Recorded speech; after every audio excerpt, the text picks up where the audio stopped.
தான் நமக்கு துணை, அவர்தான் நமக்கு கண்மலை.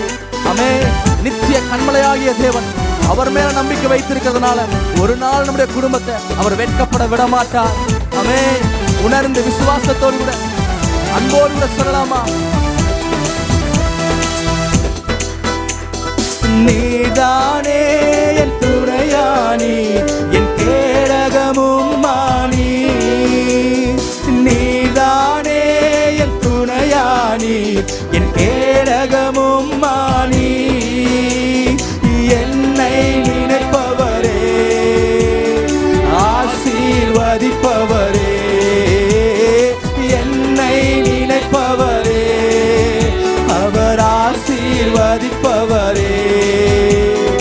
உம்மை நம்புவேன், நான் உம்மை நம்புவேன், முடிவு பரியந்தம் உம்மை நம்புவேன். விசுவாசத்தோடு உம்மை நம்புவேன்.